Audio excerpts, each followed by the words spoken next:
Hello again, witchy people. Welcome to another HedgeWitch view on baneful herbs, and today I choose foxglove. Now, foxgloves, obviously one of those beautiful, beautiful flowers, well steeped in folklore and in the English countryside as well. Legend has it that little fairies, mischievous little fairies, shall we say, came along and offered the fox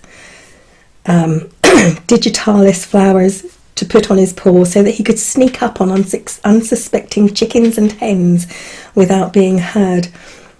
Hence the most common name, the Digitallis Purpurea, the foxglove. So there you go. So fairies do play a huge role in the myth, the folklore and the storytelling of foxglove, and also magically. If you look inside a foxglove flower, the bell of the flower, you'll see all these little dots, and it's said that every time a fairy goes into play on a foxglove and touches the flower, they leave a little spot, and that's why you get spots in foxgloves. You plant them just outside the garden, in the garden, just outside the door, is very good on, or by the gate. And this is said to help encourage fairies into the garden. And by bringing fairies in, you're helping to keep evil influences out. The fairies help protect the home. However, if you cut down a foxglove plant and bring the flowers into your home, you will anger the fairies.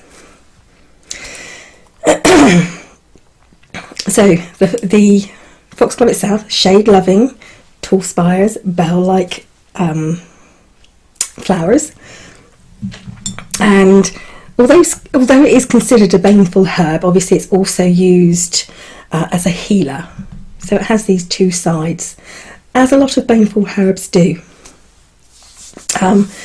It's not just used in heart medications, but any gardener will note that if you plant foxglove, anything that grows around it will be healthy and disease-free.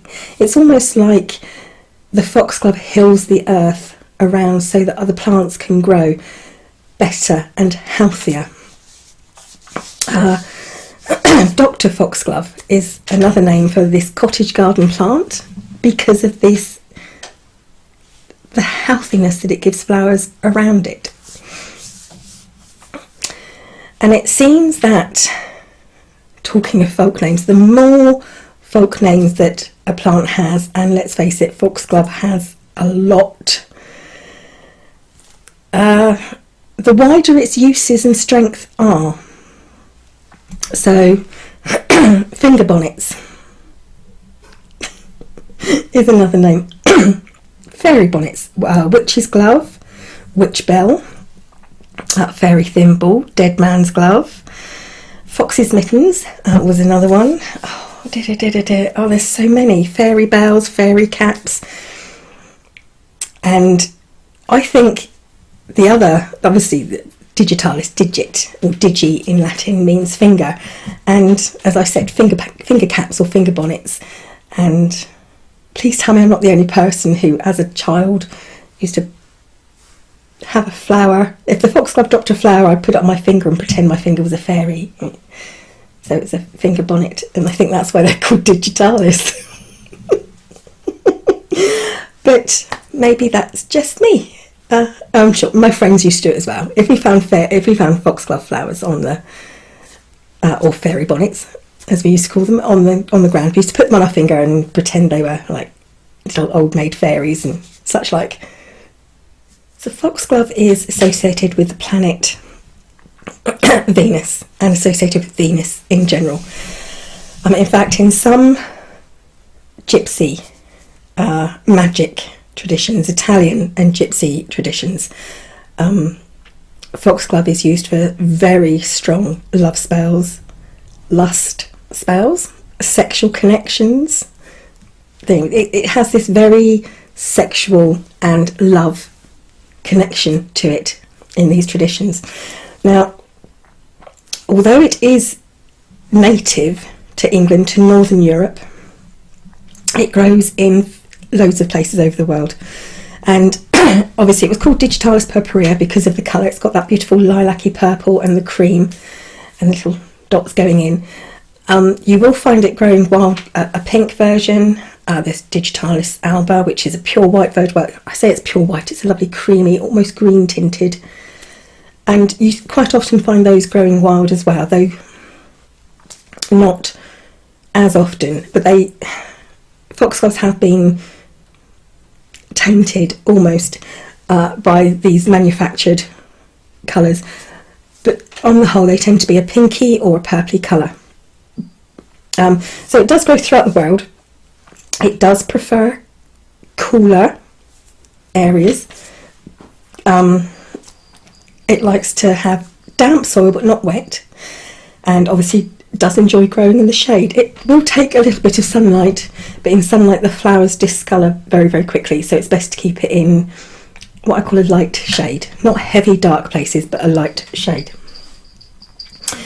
And they grow in very large clumps that spread, and they tend to grow over very mineral rich areas, rich in mineral, coal and iron deposits. They like to grow over areas of coal and iron where the deposits are.